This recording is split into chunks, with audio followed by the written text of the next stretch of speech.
కనిపించిన వారిని చంపేసి వాళ్ల శక్తిని కూడా తనలోకి తీసుకుంటుంది.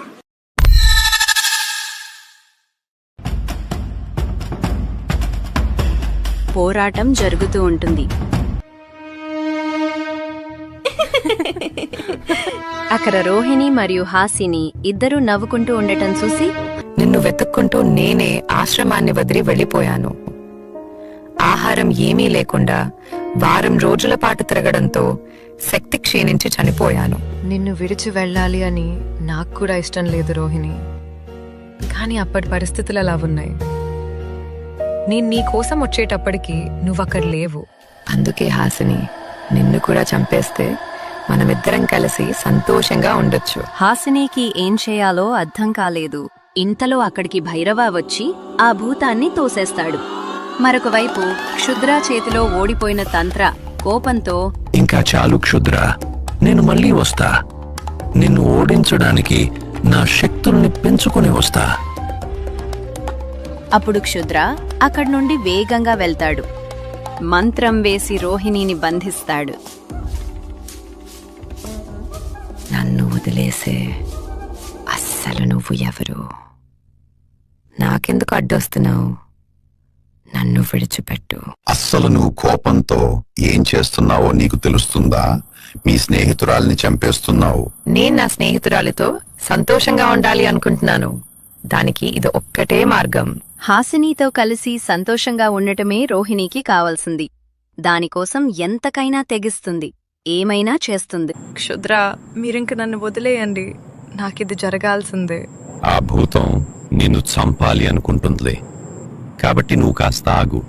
క్షుద్ర చూసుకుంటాడు. లేదు, ఇదంతా నా వల్లే.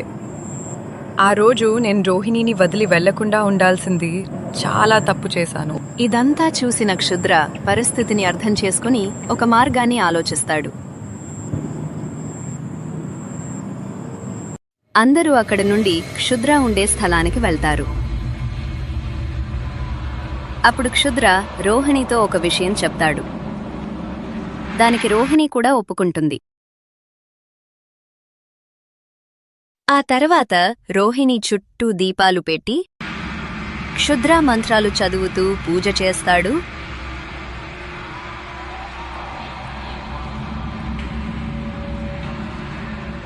కొన్ని గంటల తర్వాత క్షుద్ర నుదుటి నుండి ఒక శక్తి రోహిణి దగ్గరికి వెళ్తుంది. అప్పుడు రోహిణి ఒక కడియంలాగా మారిపోతుంది. అక్కడ స్పృహ తప్పి పడి ఉన్న ఇంట్లో వాళ్లకి ఆ మాయపోయి లెగుస్తారు. రోహిణి ద్వారా మాయమైన వాళ్లు కూడా తిరిగి జీవం పొందుతారు.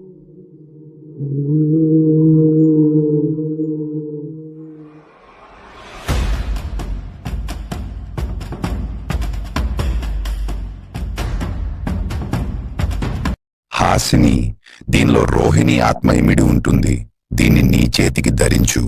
హాసిమి ఆ కడియాన్ని తీసుకుంటుంది, తన చేతికి ధరిస్తుంది. నాకు చాలా సంతోషంగా ఉంది క్షుద్ర. మేమిద్దరం కలిసి ఉండలేకపోయాము, కనీసం ఇలా అయినా కలిసి ఉంటాము. హాసిని తిరిగి ఇంటికి వెళ్తుంది.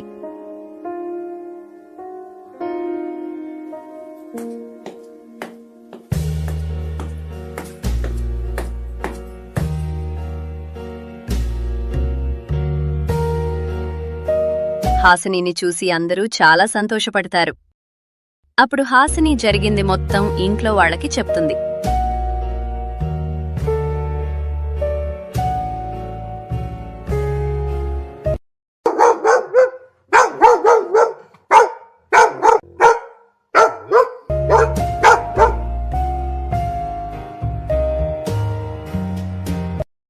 ఆ తర్వాత ఎప్పుడూ కూడా హాసిని చేతికి ఉన్న కడియం తీయలేదు. అందరూ కలిసి చాలా సంతోషంగా ఉంటారు.